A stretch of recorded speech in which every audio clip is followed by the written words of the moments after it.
আরকা fashion উইকে হাঁটছে বাংলাদেশের সুদর্শন মানব মানবীরা। এখন প্রশ্ন হলো, এরা কারা, কোথা থেকে এলো এরা? প্রথম দেখে আমার মনে হয়েছিল এরা ভিন গ্রহের এলিয়েন, পরে মনে হলো এরা হুলুলুলু দেশের বাসিন্দা, আবার এখন মনে হচ্ছে এরা অ্যাডলফ খানের চাচাতো ভাই ছাইয়া ছাইয়া খান। এদের হাঁটার স্টাইল দেখে আমার কদম জোড়া কান্দে উঠে গেছে। আমি একটা জিনিস বুঝি না, পোলা হইয়া মানুষ কেন মাইয়াদের ভাব নেয়? তুই পোলা মানুষ, তুই জিমে গিয়া বডি বানাবি, তুই হাঁটবি সিনা টান টান কইরা, তোর শার্টের বোতাম খোলা থাকবো, চোখে থাকবো কালো সানগ্লাস, মুখে থাকবো খোঁচা খোঁচা দাড়ি, আর হাতে জ্বলন্ত সিগারেট। তোকে দেখলেই যেন মনে হয় জন আব্রাহামের কার্বন কপি। তুই তা না করে মাইয়াদের মতো কোমর দুলে দুলে হাঁটিস, ক্লিন শেপ করে মুখে কেজি খানিক মেকআপ মারিস, ফ্যাশনের নাম করে মাইয়াদের মতো পোশাক আশাক পরিস, ঠোঁটে লাগাস লিপস্টিক। তুই বেড়া মানুষ, তোর একটা লম্বা তাল গাছ আছে, আর সেই গাছে দুটা তাল ঝুলছে। তুই ফুটবল খেলবি, গোল না করতে পেরে তুই মাঠে গড়াগড়ি করে আফসোস করবি। ক্রিকেট খেলতে গিয়ে প্রথম বলে আউট হয়ে গেলে রাগে ব্যাট ভেঙে ফেলবি। বাইক চালাতে গিয়ে অ্যাক্সিডেন্ট করে ছালবাল তুলে ফেলবি। পাশের বাড়ির সাদিয়াকে পাওয়ার জন্য রোমিও হয়ে যাবি। তুই তা না করে নিজের কাঁঠাল মারানোর জন্য ভাতার খুঁজিস কোন কারণে?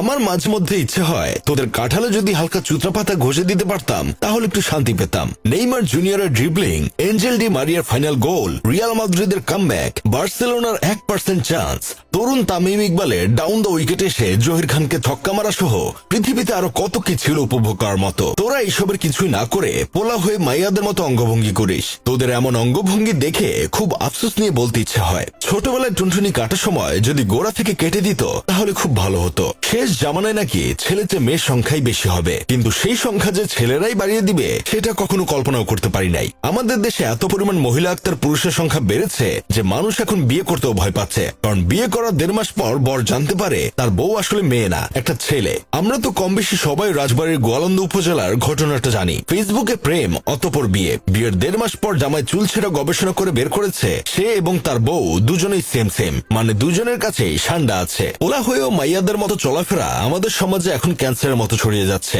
আপনারা এই মহিলা আক্তার পুরুষটাকে চিনতে পেরেছেন? চোখে চশমা, পরনে পাঞ্জাবি ছেলেটি একটা সময় পোশাকের স্বাধীনতার জন্য আন্দোলন করলো। কয়েকদিন পর দেখি ছেলেটা হুট করে কপালে টিপ, কানে দুল আর শাড়ি পরে মেয়েদের মতো অঙ্গভঙ্গি করছে। শুনেছি তাকে নাকি অনেক ছেলেরা চায়, তার নাকি একটা বয়ফ্রেন্ডও আছে। কেমনে কি ভাই, মানুষের রুচি এমন কেন? এইসব দেখে আমার বন্ধু কেরামত বলতেছে, একটা সময় দেখতাম কিছু মানুষ বাস ট্রেনের ভিতর হাততালি দিয়ে টাকা চাইতো, টাকা না দিতে চাইলে উল্টাপাল্টা অনেক কিছু করত। পাবলিক নিজের সম্মানের ভয়ে তাদের 10-20 টাকা দিয়ে দিত। আস্তে আস্তে বাস ট্রেনের ভিতর হাততালি দিয়ে ইনকাম করা পাবলিক গুলো ফ্যাশন জগতে ঢুকে পড়ছে।